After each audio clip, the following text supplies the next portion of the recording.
And we are back. The Lyrical Ones podcast.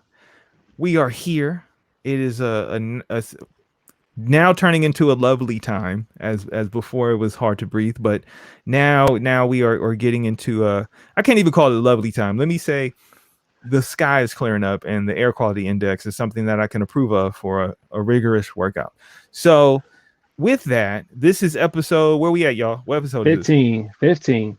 15, right? We having a Kensei. This is our Kensei. We made it, y'all. 15 down. We in this thing. Half of 30. We almost at the crisis point of a midlife situation. So right now, in our teenage years of the 15, the great Lyrical Ones podcast, it is your boy, Sinio. I'm here and I'm joined by my faithful colleagues. We got June. June, how are you doing? I'm doing so well. I'm so happy that the sky is blue. I went out to the beach, did a shoot. It was great. For those of you that don't know, the three hosts of the Lyrical Ones podcast resides on the West Coast, and we have been dealing with a lot of smoke inhalation. So, with that, Alfluent, how are you doing today? My asthma is treating me well. My inhaler is in the pocket, unused. So I've been sheltering in place like I know how, like I've practiced. As a video gamer in my time, and hasn't been too much outside activity, but it's all right. It's a great day. It's Wednesday, and it's a Lyrical Ones podcast, and we are streaming on Twitch, so it's a great day. Okay. I'm glad you called that out and said that. Lyrical Ones, we do give subliminals, and that was a subliminal for me. So, for those of you that don't know and can't see us on the screen, we are smiling, we are happy. It's not all doom and gloom. But I do want to say, just to kind of put that out there, to me right now, it's been a trip given all the dynamics that have been at play, right? We're talking about um, being in a pandemic, right? We're dealing with systemic racism, we're dealing with challenging the systemic oppression and kind of the societal standards as they are. And then on top of that, we're, on the West Coast, we're dealing with smoke. We're dealing with, we just now got to clear skies after about 2 weeks of, at least for me, those of you that don't know, I'm a rapper and I've been recording a high volume of music. I've been trying to get to 26 songs within a short span of time. And within a month, I've been able to record 22 songs. Now, in that month, the thing is, I've noticed my voice change and how much more difficult it's become because of the smoke. I keep the windows closed. I have the air filter system, but it's not enough when you're dealing with the whole entirety of a section of the world that is on fire, right? There was a point when it was like Denver, Colorado was on fire at the same time Oregon was on fire. So we're not even talking about one segment of a country because people as far as Vancouver all the way down to Mexico are being impacted. So, just to kind of highlight what we've been dealing with, I couldn't work out outside, right? It's an inconvenience on the most minuscule of scales, but that's for people who are working outside every day, right? We're talking about people who go out to gather our food and are farm workers who that is literally their whole livelihood depends on them going out every day and risking their lives to feed us, to also meet the standards of like what is our yield and what does our crops look like, right? Like, so it's not lost on us from the most shallow to the most deepest of depths that this is another layer to a very intense and critical time, let alone year 2020. Talk about having crystal clear vision, looking at a sky that ain't got no blue. We talking about reds, orange, and browns. So with all of that, we have our guest with us, B. Pagels-Minor. Please, by all means, let our people know what brings you to the conversation today. Well, first I have to say I actually just got a shipment notification that my new air purifier is on its way. So this is like our third one, right? Like that's how serious it is out here. I'm up here like Googling like how can my air be pure? Like this is like the little things that make us excited. But I think that just like from a general point, I'm here because of community. Before we actually started recording, I shared the fact that, you know, it's actually happenstance. Well, actually, I shouldn't say happenstance, right? Because nothing that we do is really by chance, right? It's usually by us ordering our steps and getting to the place that we're supposed to be. So actually, when I first moved out here to California, I joined a group called Sister Circle Black Women in Tech. And Lexi, who was on the podcast, just like yesterday, she and I met because someone said, you have to meet Lexi. Lexi is someone who will change your life. And to be truthful, she has. And also, she's like literally the loveliest. Like, if you, and also, I don't really like hugs, but her hugs give like a whole nother level to hugs. And then I was just like, as I see Lexi, I'm like, you know what? I'm ready. Just give me all of that in one place. But she actually, she connected me to someone named Dominique Hollins, and Dominique Hollins connected me to someone named Say. And Say actually is the person who connected me with this podcast and said, B, like, I really think you should be here. So I'm here because of community and the fact that, it's a really great opportunity to kind of share some of my thoughts and also kind of promote those other folks who stand behind me and I stand on their shoulders.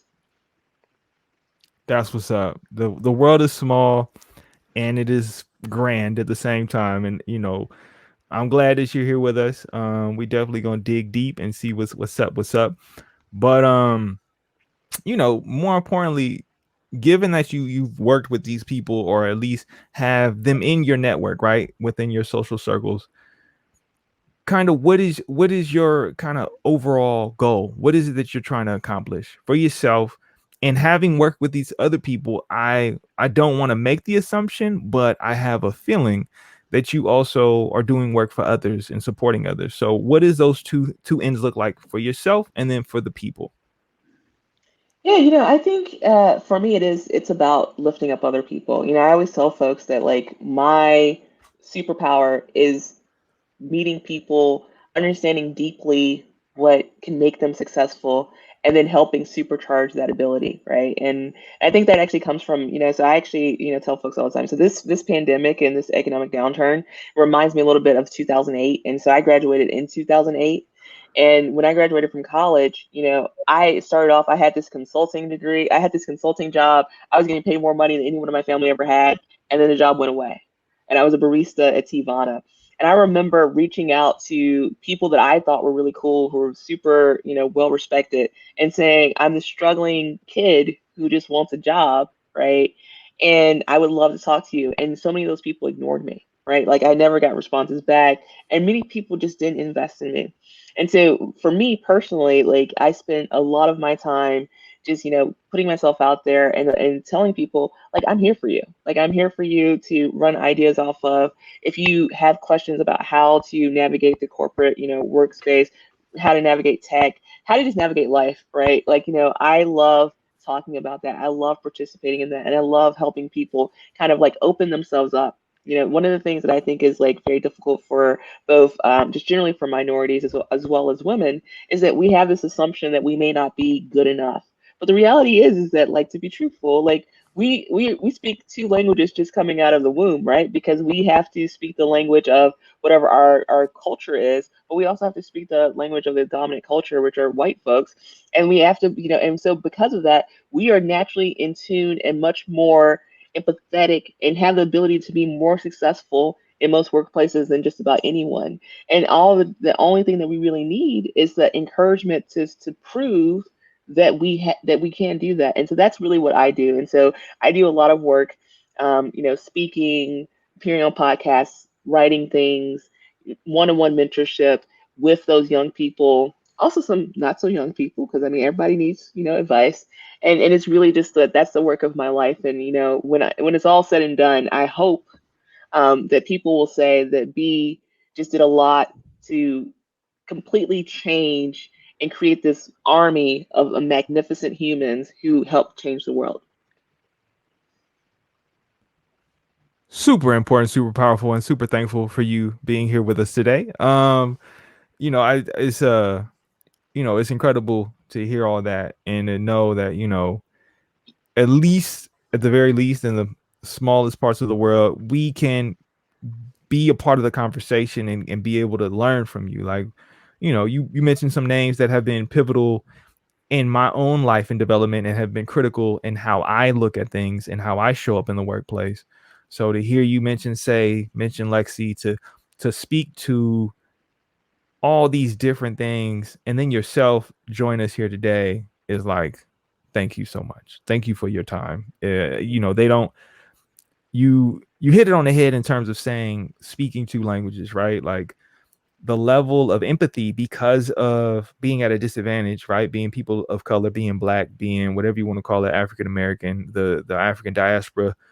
Um, for me, I know this might rub some people the wrong way, but being American descendants of slaves and what that culture looks like, right? Like we are Americans and we are descendants of slaves, and we have had to take whatever little you've given us, and we've created things that are supremely valuable to society, to the world, and to each other, right? Like we're profound people, and it's seen when you look at a movie like Black Panther, right? That is, I was having a conversation with somebody, and they were being hypercritical about the movie, and they were like, how can so many people identify with T'Challa when he's from Southeast Africa? And I'm like, hold on, back it up. He was like, I could see if he was from West Africa, it'd be a different story. I'm like, hold on. Yeah.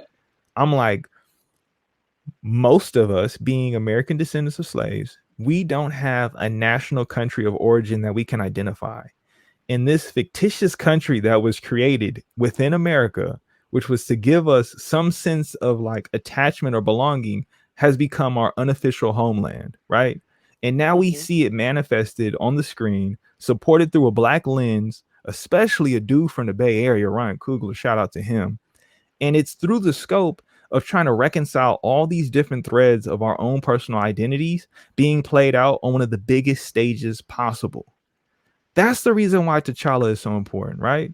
That's the reason why it's so important for us to know the power in ourselves and to uplift and hold each other like as like applaud worthy. So that brings me to saying this, like before we continue, I just want to give you all the awards, praise, love, admiration that you deserve, because I know when you walk into work, they're not going to give you a plaque for saying you made it this far, right? Then no one's going to say you are here, right? Because I know for me, when I go into work and I look around and I don't see my friends or people that reflect my community, it's isolating at times. And you need to have those moments where you can find a Lexi to embrace, to say, oh, we're in this together, we're in this struggle, we're in this, no matter how far we come, our ability to connect empowers and enriches our lives and gives us that nutritional feed. But more importantly, people who aren't in those conversations or don't get to be a part of those circles,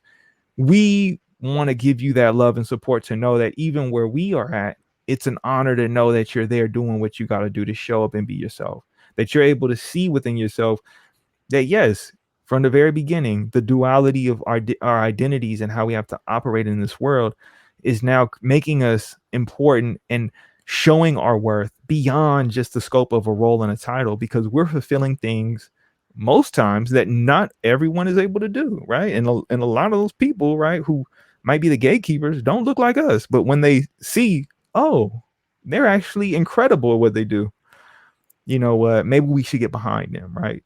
So again, thank you.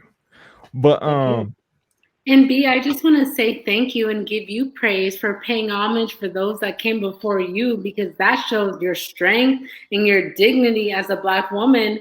And I know about code switching or code meshing or whatever you want to call it. And some people may call it out and say, oh, you know what? Are you trying to assimilate? Are you trying to remove yourself from or from a certain culture, people group, and assimilate to a different kind? And you know what? I say as many people you can talk to, and in as many ways as you can. That's boss. So if you know you're gonna communicate the most effectively, talking one way with this group of people, and then go over there and still share your same heart, which is what you're doing, all praise. That's nothing but good. But I do want to give a shout out to the late and great Chadwick Boseman, because he was a real life superhero, and I actually had a chance to meet him in person, and the man was just filled with so much peace, despite what may have been going on within him physically, mentally, emotionally, spiritually, and physically. Here he is leading just this fictitious world, but no, really fictitious country, Wakanda, on the screen. But he was such a leader and just as a person, so to be in his presence was an honor. And I just want to wrap up and say it's also an honor to be co-hosting here with you guys as well. It's kicking off to be a great episode. I hope all of our listeners are really tuning in because it's about to get deep. Exactly. So, B, where do you come from? Where did you get? Where did your roots start? Like, where part of the world are we talking about? Yeah. Well, actually, so it's so funny that you say that, right? Because actually, and so I want to take a step back because obviously there's like the reality of what I've been since I've been here, right? But there's also this idea of like where have we been? So when we talk about Wakanda and why people are so like inspired by it, it's because most of us, people who are descendants of enslaved people, we don't know the full story. Like I can tell you, for instance, my dad's side of the family, there's a cemetery down in Mississippi where I'm from, that I can show you the various ancestors, and that's the one who was the first one to be freed from slavery, right? But I can't tell you where we were before then, right? And actually, I just took this African ancestry class, like ancestry test, and so now I know from my mom's side of the family, I'm from Cameroon.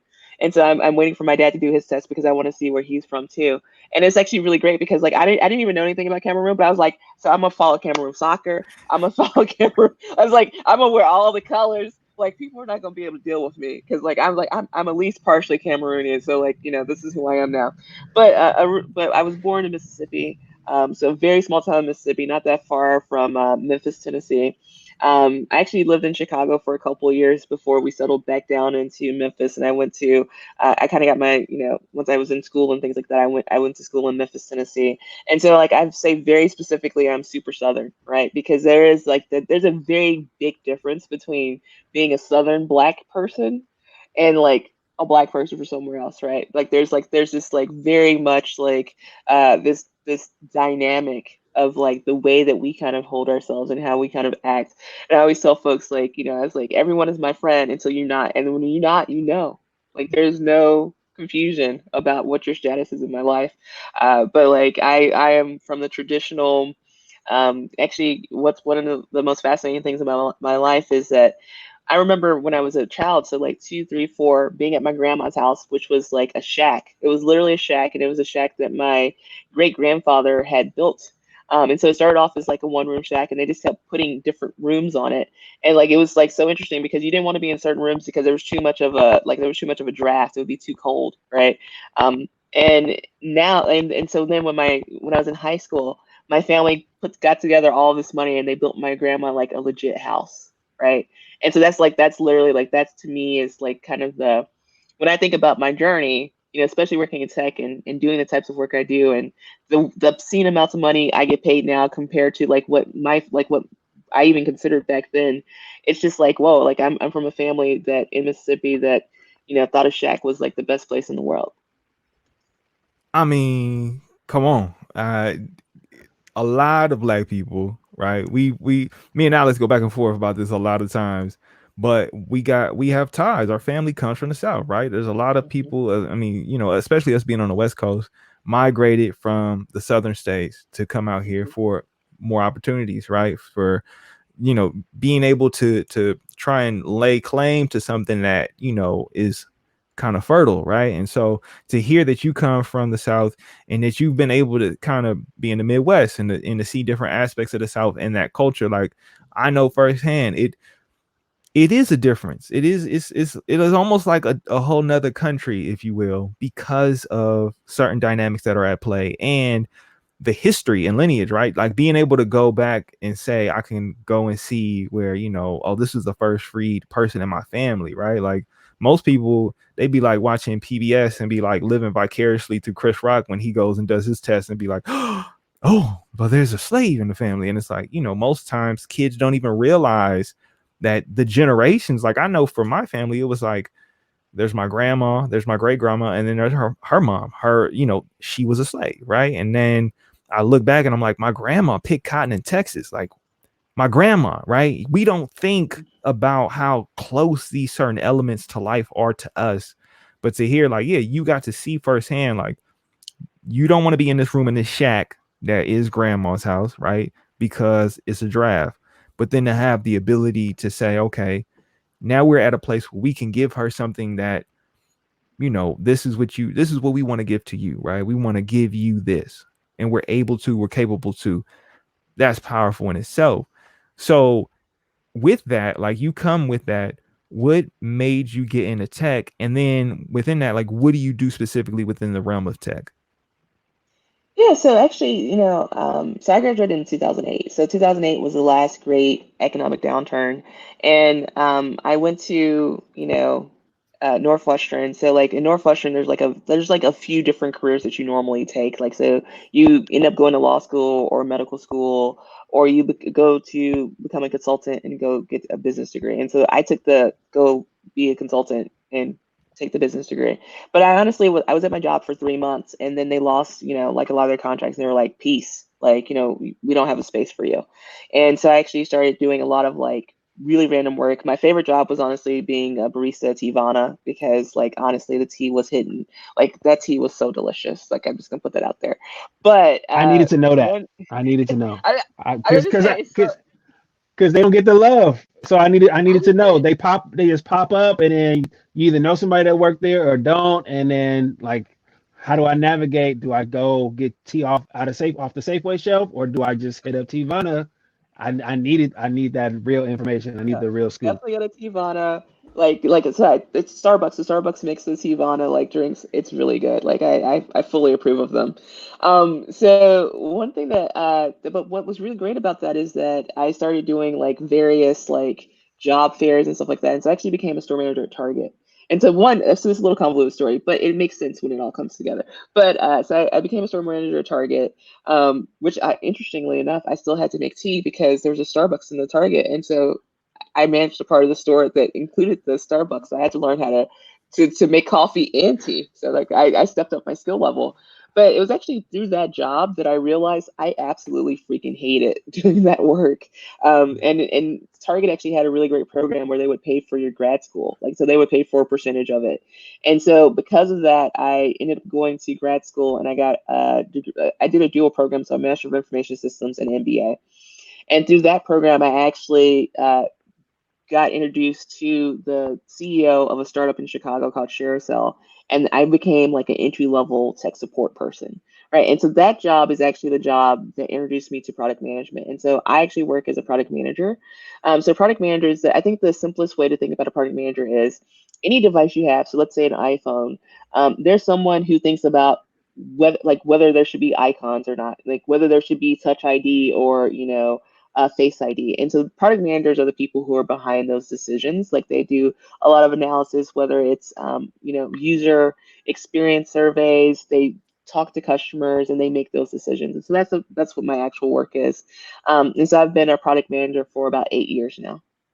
Okay, that's what's up. That's what's up. So, is it safe to say where you work? So I currently work at but yeah, it's really interesting. But before that, like, I worked at Apple, I worked at Sprout Social, I've worked at a lot of different tech companies. I will say that this is the first time I really, really like where I work, so that's why I'm very comfortable in saying it. In fact, we're recruiting for a lot of roles right now. So if you're looking, feel free to take a look. I guess I need to start looking. Look, June. June came back right on time. She heard the opportunity, and then you see where she at now, sipping your tea. So to me, it's important, like, that people, one, enjoy where they are, right? Because everyone is dealing with, different levels of kind of, I call 2020 the Great Awakening, right? Like we are coming to Mhm. terms with like how to provoke and push the culture forward in all these different spaces, because we're whole people, right? Like, yeah, I wear a mask because I realize I'm in a world where it's easy to commodify what I do, right? I make music, I enjoy making music, but I create the separation and boundary because I want to be more part of a community. I don't want to deal with fame, right? So when the mask is on, the mask is for sale. When the mask is off, I'm not for sale, right?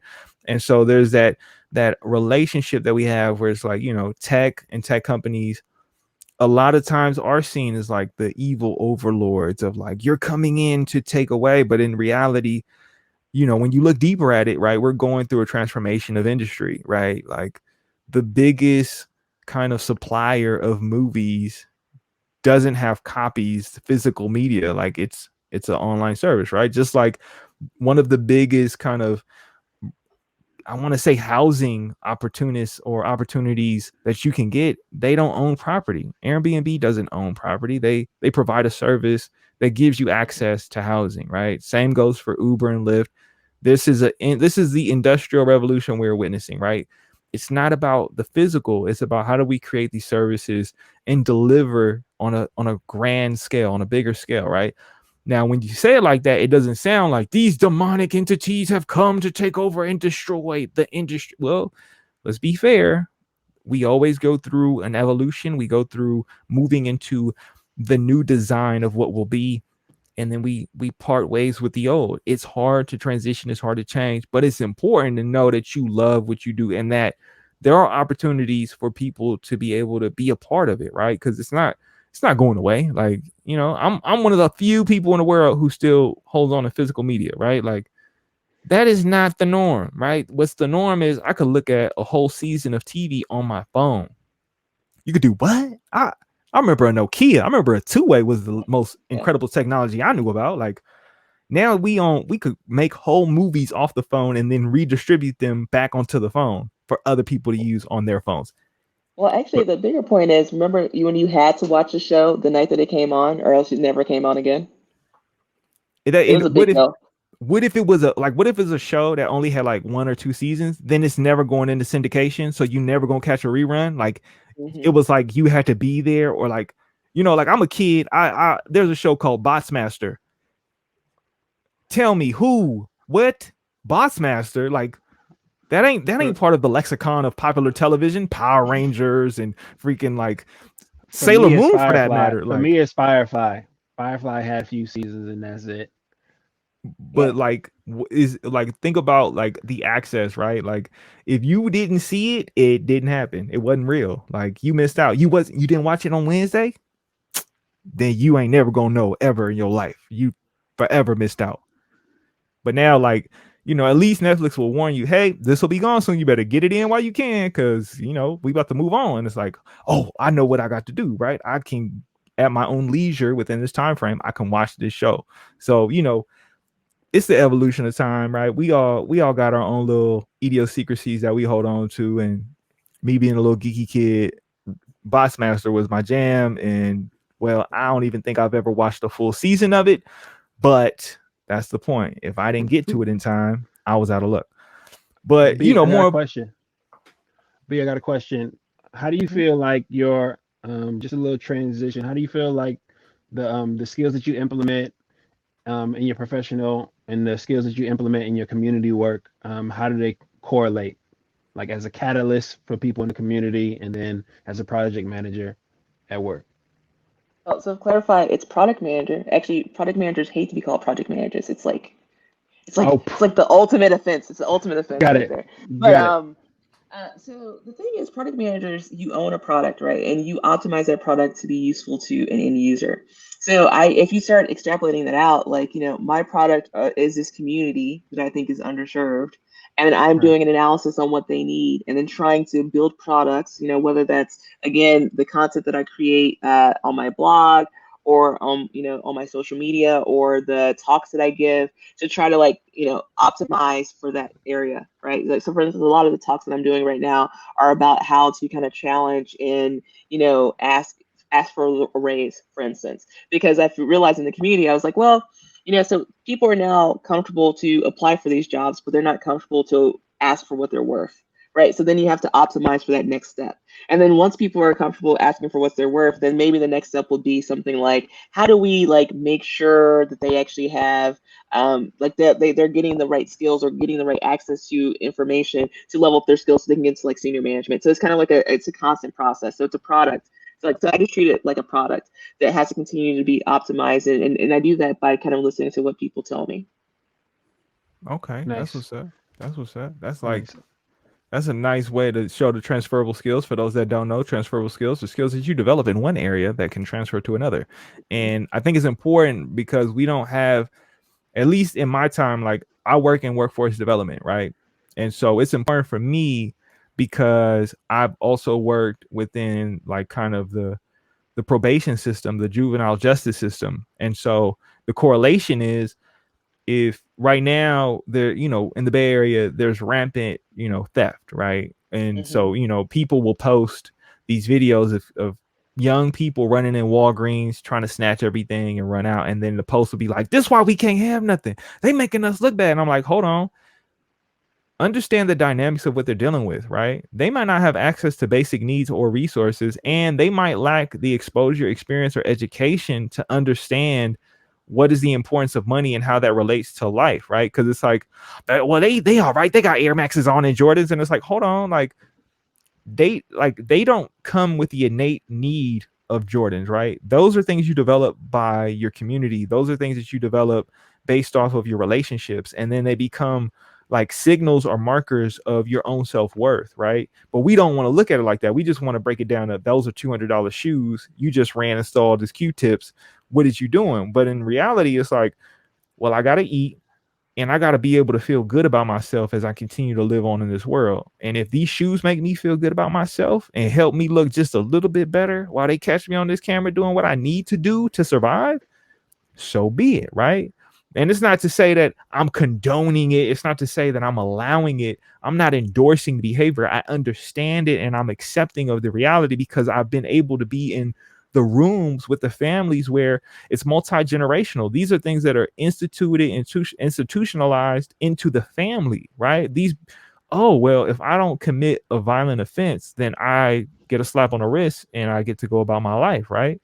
Or, yeah, I'm going to owe some money, but I grew up in a household where debt was something we moved away from and we shied away from having a conversation about. So when I say transferable skills, Mm-hmm. yes, in the sarcastic, most literate and most technical terms, but it's important that we speak upon these things and make them the norm because these are attributes that speak to the duality and our abilities to show up in a workplace in a way that not everyone has access to because they don't grow up with the understanding and the fundamentals of like, my grandfather made a shack for my grandmother, right? We didn't really have multi-generational wealth to go and have someone create it for us. We had to figure out how to do it ourselves.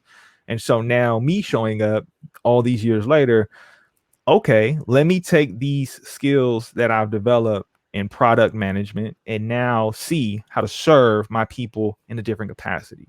But for me, what was the call to action? Like, when was that moment when you realized, like, you know what, I need to show up for my people? Because I mean, to say you enjoy your job, right? You could easily just turn the screen off, throw the computer out the window, and be like, I ain't got to deal with this. I'm good. But what made it so that it's like, you know what, it's not enough? Like, what was that moment for you?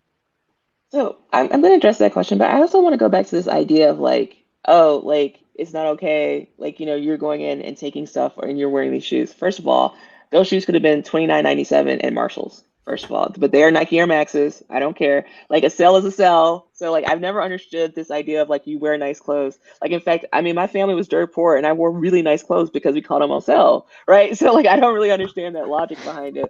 And also like this idea of like, there's like this idea of the scam, right? And Black folks, I mean, we were like, we wrote that check on Wednesday, and we were hoping you weren't gonna cash it on until Friday because that's when the paycheck hit, right? So I just think that there's also this idea of like, it's all about survival, right? And so the things that people do to survive, like, and I also think that your mind. So when you're in survival mode, the way that your mind operates is completely different than when you are no longer in survival mode. And so I give so much grace to people who are in that space because the ways that they would act is very vastly different than the way that I would act now. But I also was in that place before, so I wanted to acknowledge that. Um, in terms of why I feel such a need for this is that I was literally dirt poor. Like, my family. I remember a story of one. The woman who went to jail, like they put her in jail for years, and she couldn't vote because she put her kid into a school in a different district, and she used a fake address for it. Like, that's literally my entire childhood. Like, my mom would have friends use various addresses so I could go to those different schools.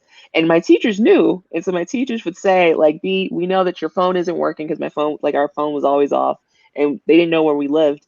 And they would be like, I can give you this note, because I know I can trust you to take it to your mom to make sure that she knows that you did something. Like, I didn't really do much wrong. I was really good at teachers. I'm not gonna lie about that. But the couple times I did do some wrong things, they're like, we can give you this note because we know you're gonna give that to your mother, right? And so I think that that was my mindset. And I remember my mom talking to me all the time, and she was just like, B, like, you're gonna have a better opportunity. She's like, you don't have to be anything fancy. You could be a plumber, you could do like whatever. Like, I don't really care what you do, but you need to understand that there's a lot more opportunities out there for you. And she would be like, well, you need to go to the library and like check out this book about scholarships, for instance, when I was applying to college. And it was because my mom didn't always know the answers, but she always knew that there had to be a solution. And so her mindset was vastly different than most people in her community. And she imbued that in me. And so when I got old enough and I started looking at other people, I was just like, wait, you don't think like I think. And I realized, I was like, this is a unique trait. And if I could figure out how to like imbue that in other people, then this is an ability for us to create an army of amazing people, right? Because the number one thing is that it's not about, any flashiness or like wanting to be famous or anything like that. It's about wanting to have a society of people who are successful. Because if you have a society of people who are successful, and successful to me, again, coming from my background, is your bills are paid. You could take a nice vacation. You could get the not on sale Nikes, right? Like that to me is what success really looks like, right? And so it's like, if we can create more folks like that, then we're going to have less people who are causing harm in other places. And so it's really a harm reduction mechanism. Like, when I think about the world and I think about the bad things that happen in the world, I'm just like, man, if that person wasn't so stressed out because they didn't have a job where they weren't getting paid, or they were in a space where people were being disrespectful to them and being harmful to them, so then they go out into the world and they create more harm, then maybe, like, if we could reduce that, then maybe the world could be what I think it could be, which is just like this really great place with people who create positive, amazing things. And so that's really what it is. And so it's that desire to just have more positivity in the world, because it's too hard to think that there's no hope. So like, if I can figure out how to help create more hope, I think that's what really makes me do this work all the time. We out here in these streets. Y'all don't understand. We really out here. So one, going back to what you said prior, because when you said harm reduction, that was it. You let's throw it all out the window. But just to kind of to go back to how this community of like-minded folks works, right? Like Nipsey in an interview has said, when you're in survival mode, you're not worried about the rules, the law, or what you think about me. And what you just said was, you're trying to take people from survival into thriving, right? Because when you're thriving, you get to have morals again. You get to have ethics. You get to have boundaries. You get to have capacities for yourself. And that to me is the important part of like these conversations is how do we create understanding when there's moments of division? How do we create compassion when there's moments of like aggression or harm, right? And harm, you said harm reduction. So let me break down for those that might be unfamiliar. If I see somebody smoking some weed and I run up on them, I'm like, you shouldn't be smoking no weed. Smoking is bad for you, right? That's they're more likely to meet that with, you're my adversary, you're against me. This is a divisive moment. Now, if I come to them and I see that they smoking a blunt, right? For those that don't know, that's when you have a tobacco wrapped leaf around some marijuana, right? Now, if I have the conversation with them and I say, oh, you smoking blunts, have you ever smoked papers? That is now the harm reduction. That is harm reduction, because we're taking it from you smoking a blunt, which is, okay, I see you smoking weed. Let's have a conversation about other ways to use this, to consume this, right? Because then I can break it down from, okay, you smoking a blunt, to maybe you could smoke papers, to maybe you could smoke a pipe, to maybe you could eat it, right? Because a lot of times people are smoking weed for the benefit of what it does, because it does have benefits, right? Whether that's to relieve stress, whether that's to deal with anxiety, whether that's to deal with appetite. Everyone has their reasons, right? Whether it's recreational or medicinal, we all have our reasons. So the thing is, in harm reduction, it's, oh, you're smoking It's causing harm because the tobacco leaf, right? Yes, I get it.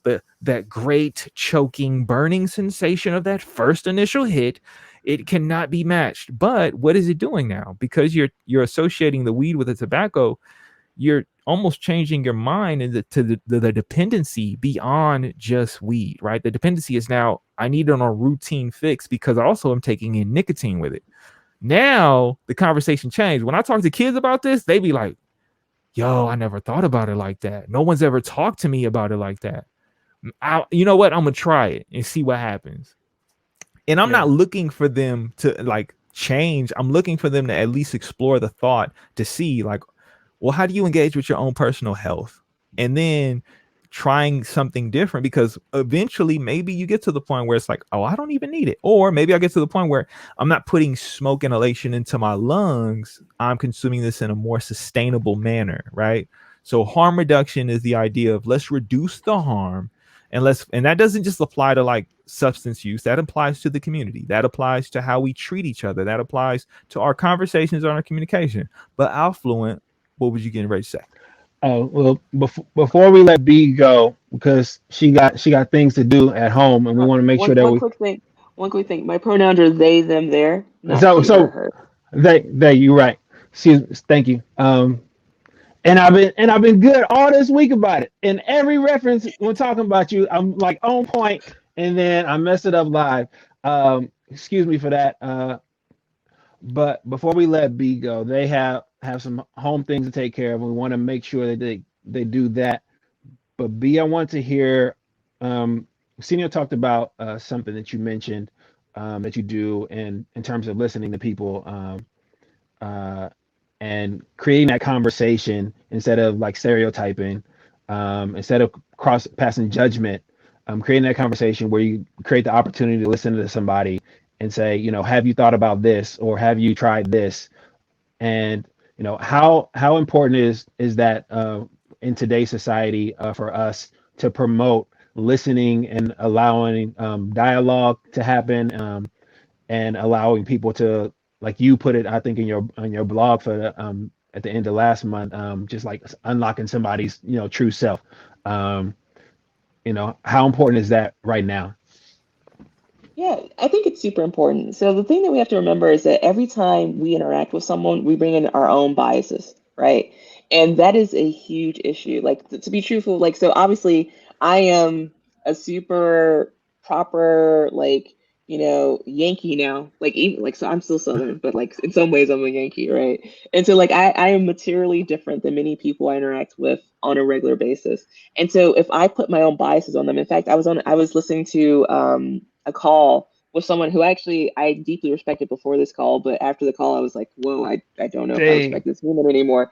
And it was because like it was very obvious that they were following a script in the advice they were giving people versus listening to what people were like saying. So for instance, a person like it was a Q&A section and the person asked a question and in the question they indicated why they couldn't pursue a certain path, but that person had already like decided how they were going to answer, and so the answer made no sense whatsoever, right? And so I know that when I thought about that person, how they left that call, I was like, they have to be so discouraged because this person who they highly respected didn't listen to them. And because you have your own biases, you have to take a step back.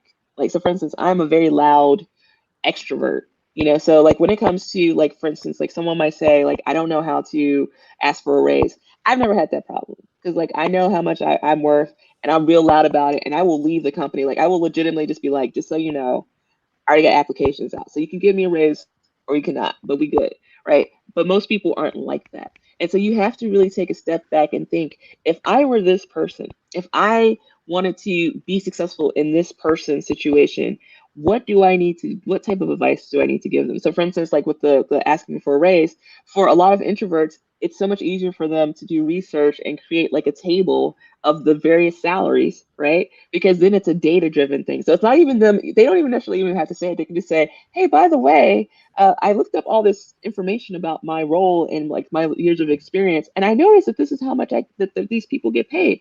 I was wondering if we could work to that. Right. And so that's a way an introvert can actually go about that and be successful in that conversation. And then, then they feel very empowered and then it allows them to kind of open up in other ways. So it really is about being the type of individual who takes that step back, who thinks about individuals, and then makes sure that your advice is tailored to them. Because if it's not, they're never going to be unlocked, right? And so then it's like, what was the point of it? Like, what was the point of even participating in this way? Right, because it just is a waste of both of your times because you haven't taken the time to listen to them.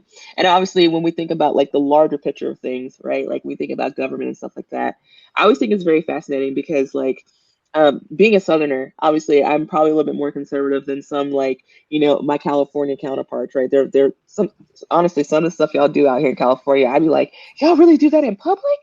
That's acceptable? Like I did not even know that that was a thing that you did, right? So it's like really really fascinating. But the thing is that by me coming here and just being completely open to what they're saying, it's completely unlocked my mind about so many things too. So the other reason that you want to listen is that sometimes it makes you take a step back and kind of improve upon who you are. And that's the other great value out of it is because like one, if you ever get to the point where you've stopped growing, like what the heck is the point of living life, right? And so it's really, really great to have that two-way communication because you help the other person, but then you also often get help yourself. Thank B, you for that. thank you so much for your time. Where can people find you for our audio only people? What is the places you show up? Yeah, so I am across the internet. So first of all, I'm the only B Pagels-Minor in the world. My wife insisted that we be a dual name, so we are the Pagels-Minors. And I'm on Facebook, Twitter, Instagram, LinkedIn. I honestly, so if it's professional, I really prefer LinkedIn just because it always makes it easier for me to understand the context. But I also love completely shady, trashy stuff. So feel free to send that to me on Instagram and Twitter because it tickles me to death. And also, one of my favorite things is I love when people make me blush. It's actually it's getting harder because you Californians again have helped me grow, but I freaking love the stuff that y'all said because it will be hilarious. B, thank you so much for your time. We're not going to take too much of it. I appreciate you taking this time out with us. Thank you for sharing so much and giving so much of yourself. But I am tempted, we got to get a part two, part three, because there is a wealth of information that people need that you have. But in the meantime, in between time, you know where to find B. B Pagels-Minor, right? That's B P as in, Paul. Paul. And then instead of it being like bagel, you take that B out, put a P. I know it's confusing, but then minor, you all know that like B minor. So B Pagels-Minor, right? BPAGEL, whatever, MINOR. But anyways, B, thank you very much for coming through. I'm sorry for butchering your name, but I It's appreciate all right. you. And all the praise and all the love and all the admiration and continue the work. And you just know all our resumes going to be popping up soon. So thank you. Yes, I love it. Bye, It everyone. is. But take Peace. care. Enjoy dinner. Peace. For sure, for sure.